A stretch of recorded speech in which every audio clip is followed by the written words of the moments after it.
Hey everybody, it's John from That DIY Couple. Hope you guys are having a great day. Today I'm telling my worst Airbnb guest story.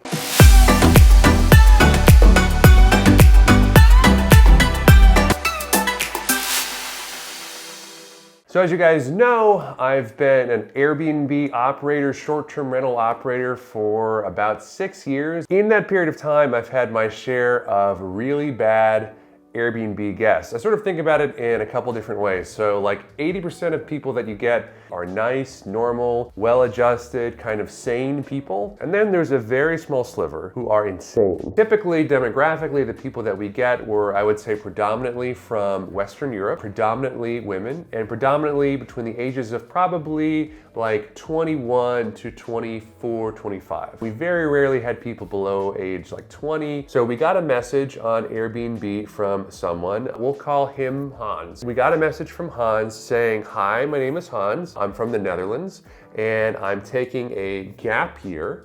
And I thought it'd be fun to spend New Year's Eve in New York. And I'm also gonna be here for a month. Will you have me?" We thought, this is a pretty good booking because this kind of fits demographically with who we're looking for. Gap year, in my mind, the year before high school and college. So that's a gap year in my definition in the United States.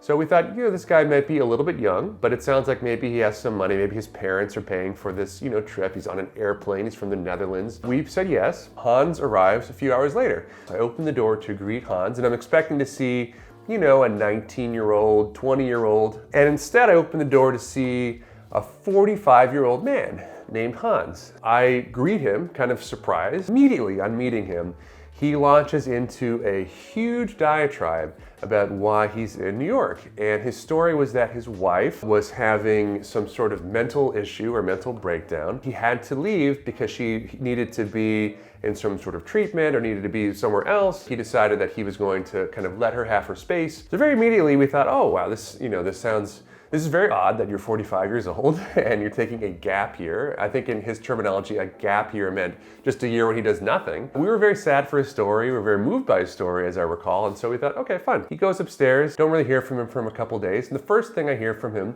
is he said, John, we're out of plates. And I said, well, that's a little bit odd because we have ceramic plates. So I said, what do you mean by that? He said, oh, we just don't have enough plates. So I go up and I see a big pile of plates, next to in the sink, a big pile of plates in the sink, dirty plates. And I said, oh, Hans, here are all the plates. We have 10 plates or whatever. He says, oh, well, they can't be washed. And then I say, well, why can't they be washed? And he said, well, there's no dishwasher. And I said, oh, well, this kitchen doesn't have a dishwasher, but we can wash them by hand. So, if you use a plate, wash the plate and dry them off. He said, no, you don't understand. There's no place to dry the plates. And I said, okay, well, it sounds like you're asking for a dish drying rack. And it's true, we didn't have a dish drying rack at the time. I got a dish drying rack and that sort of solved the problem. But I thought that was a strange issue. I remember that I had to turn off the internet for a brief moment. And very immediately, he comes down into my room. So, we're living on the first floor. He's on the second floor, right? We have a bedroom that we're in alone, and we don't have a keyed door. We just have a bedroom door. And I remember I'm lying there probably in the evening, and he opens the door. So he opens the door and he said, ever since the internet was out, I can't get WhatsApp to work on my phone. It doesn't work. Very immediately I open up WhatsApp and it connects. He says, oh no, I didn't mean that. I meant FaceTime. FaceTime doesn't work. I think I said something like, okay, well look, I'm gonna have to check it out in the morning because it's at night and this is where I live. In the morning, he wakes up at 7 a.m. As soon as he sees that I'm awake, he says, FaceTime, it's not working on my phone. So I said, okay, let me call you on FaceTime. Let's just see. By this point, I'm thinking there's no way that me disconnecting the internet for 10 seconds has caused FaceTime to stop working on his phone. And sure enough, up on his phone comes my call to him. This kind of attitude, I would say, this is maybe a week into the stay, right? It's like a month-long stay. We're in January 7th or something like that.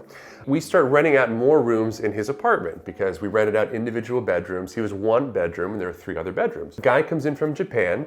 He, I think, was a little bit sick. Maybe he had some sort of illness. Maybe he had some sort of allergy. Hans hates this guy. Eventually, I think that we forced this guy to Japan to leave because he was so sick, and Hans kept talking about him. And in his place, there were 3 young girls that occupied all 3 other rooms. And this is our bread and butter of Airbnb. These are the people that we rented to all the time. As you might guess, this guy just becomes infatuated with these girls, hanging out with them all the time, eating with them, talking to them, going to New York with them, whatever else.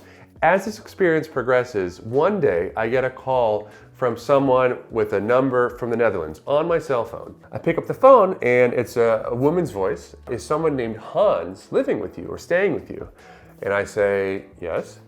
And she said, oh my God, I've been looking for him. I'm his daughter. I say, oh, well, he's been staying here since New Year's Eve. I know him very well. He's living in the floor above me. And so it goes on and on and on. And the story that I hear from this daughter is that Hans had been crazy. Essentially he had a daughter, I think he had a son, maybe he had other people in his family, whatever else. He had a wife, all these other things, a normal job. And he just decided to leave without any explanation, not telling anybody where he went, and then came to the US. And I told this daughter about the whole story of Hans, about his, crazy life and this and that. And she was like, yeah, that doesn't sound like anything like what have actually happened. If anything, I would say that he's the crazy one, right? He left his family, everything else, we've been looking for him, we're desperate, we don't know where he is, what happened to him. Instead of hosting an 18-year-old kid from the Netherlands with rich parents, we ended up hosting a 45-year-old psychopath from the Netherlands who had abandoned his family, abandoned his child who was of high school age. I think his son was even younger than that, with no warning to come to stay at our house in the United States. But the climax of the story, the thing that caused me to punch a wall,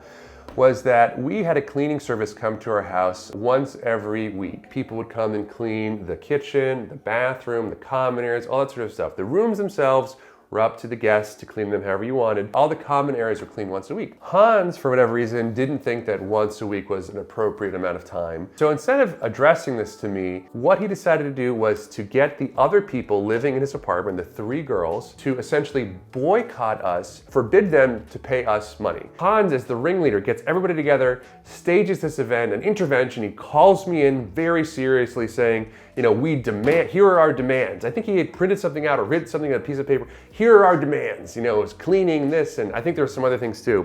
And this just drove me absolutely insane because by this point, I've been dealing with this guy for weeks. And I remember going down to the basement and just punching a wall as hard as I could because I was so frustrated with this guy. I just wanted this guy to get out of my house. What I eventually did with Shannon's help is that I negotiated with this guy. I said, look, if you leave my house right now, I will refund you back all the money that you paid for me, but I never want to talk to you again. Eventually he agreed. I think there was some back and forth. And I'll never forget, the day before that he left, my dog, George, went up to Hans's bed and took a crap in the middle of his bed, pooped in his bed. He's never done that. I mean, he never did that with our bed, never did that with any other guest.